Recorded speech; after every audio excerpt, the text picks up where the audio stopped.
اعوذ باللہ من الشیطان الرجیم بسم اللہ الرحمن الرحیم وبہ نستعین وہو خیر ناصر و معین۔ مومنین مومنات، آپ کی خدمت میں نماز توبہ عرض کر رہا ہوں۔ کتاب کا نام المراقبات، مرزا جواد آقا مالکی تبریزی، ان کی کتاب ہے، اس میں یہ درج ہے۔ انشاءاللہ آپ اس کو توجہ سے سماعت فرمائیں گے۔ یہ بہت ہی آسان نماز ہے۔ اس میں روایت ہوئی ہے کہ پیغمبر خاتم صلی اللہ علیہ وآلہ وسلم نے اپنے صحابیوں کی طرف رخ فرمایا اور فرمایا کہ تم میں سے کون ہے کہ جو توبہ کا طلبگار ہے؟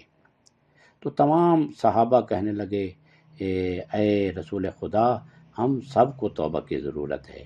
تو پیغمبر اکرم نے فرمایا غسل کرو اور وضو کرو، 4 رکعت نماز پڑھو، 2 رکعت کر کے، 4 رکعت اکٹھی نہیں بلکہ 2 رکعت کر کے 4 رکعت نماز پڑھو۔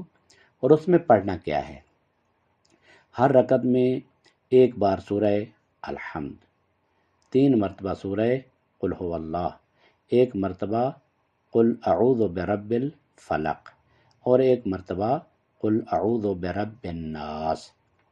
اور پیغمبر نے فرمایا جب یہ نماز تمام ہو جائے، ختم ہو جائے، یعنی ہر رکعت میں ایسے ہی پڑھنا ہے، یعنی 2 رکعت پڑھنی ہے، 4 رکعت، ہر رکعت میں یہی پڑھنا ہے۔ اور جب نماز مکمل ہو جائے، ختم ہو جائے، تو حضور فرماتے ہیں کہ 70 مرتبہ استغفار کرنا ہے، 70 سے نہ زیادہ کرنا ہے اور نہ کم کرنا ہے۔ لہذا 70 مرتبہ پڑھنا کیسے؟ استغفر اللہ ربی و اتوب الیہ لا حول ولا قوت الا باللہ العلی العظیم، یعنی پیغمبر نے فرمایا کہ استغفار کرو اور اس کے بعد استغفار کو ان لفظوں پر مکمل کرو، لا حول ولا قوت الا باللہ العلی العظیم۔ اور پھر پیغمبر اکرم ارشاد فرماتے ہیں پھر یہ کہو یا عزیزو یا غفارو اغفر لی ذنوبی وذنوب جمیع المؤمنین والمؤمنات فإنه لا يغفر الذنوب الا انت۔ لہذا اس کا ترجمہ کیا ہے؟ اے عزیز، اے بخشنے والے، اے مہربان، میرے گناہوں کو بخش دے اور تمام مومنین و مومنات کے گناہ کو بخش دے۔ کیوں؟ اس وجہ سے کہ تیرے علاوہ گناہوں کو بخشنے والا کوئی بھی نہیں ہے۔ اور آخر میں پیغمبر اکرم نے ارشاد فرمایا یہ نماز جبریل امین نے شب معراج مجھے بتائی تھی، لہذا بہت ہی بابرکت نماز ہے گناہوں کی بخشش توبہ کے لیے۔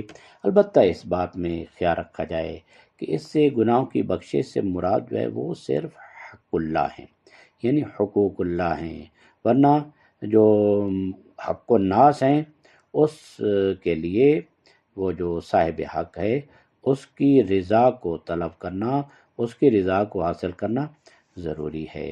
مثلا اگر کسی کا کوئی مال کھایا ہوا ہے، کسی کا حق کھایا ہوا ہے، کسی کو اذیت دی ہوئی ہے، تکلیف پہنچائی ہے اور اس نے معاف نہیں کیا ہے، تو اس کو پہلے اس سے معاف کروایا جائے، تو تب اللہ کی بارگاہ میں استغفار کی جائے تو وہ بخشا جائے گا۔ لیکن اگر کسی کا مال کھایا ہے اور اللہ سے استغفار کی جائے، توبہ کی جائے، تو توبہ کے ذریعے وہ کھایا ہوا مال نہیں بخشا جائے گا۔ اسی طرح اگر کسی نے والدین کو ناراض کیا ہے تو یہ نماز اس وقت اس کو فائدہ دے گی، اس کا گناہ بخشا جائے گا جب اپنے والدین کو راضی کرے گا۔ اور اسی طرح جب اگر کسی بہن کا، کسی رشتہ دار کا، کسی بھائی کا اگر مالی حق کھایا ہوا ہے تو وہ مالی حق اس کا ادا کرے یا اس سے بخشش طلب کرے، یا اس سے بخشوا لے یا اسے ادا کرے۔ اسی طرح جو حقوق الناس ہیں وہ حقوق الناس کو ادا کرے، یعنی جو ادائیگی کے قابل ہیں، جو مالی حقوق ہیں وہ اس طرح ادا کرے، اور اگر کوئی اخلاقی ہیں تو ان سے بخشش کروائے، ان سے معذرت کرے، اور معذرت کرنے کے بعد پھر درگاہ پروردگار میں یہ دعا گو ہو کہ پروردگار اس بندے نے بھی بخش دیا ہے تو بھی بخشنے والی ذات ہے، تو بھی میرا اس گناہ کو بخش دے، تو پروردگار عالم اس گناہ کو بخش دیتا ہے۔ لیکن حقوق اللہ جو ہیں وہ اللہ کے حقوق ہیں، وہ اللہ چاہے تو اللہ بخش دے، وہ اللہ نے خود ذمہ لیا ہے کہ میں حقوق اللہ جو ہے، جو میرے حقوق ہیں میں وہ خود بخشوں گا، لیکن جو میرے بندے کے حقوق ہیں اس سے تو خود بخشوائے گا، اس کو راضی کرے گا، پھر میری درگاہ میں توبہ کے لیے آئے گا۔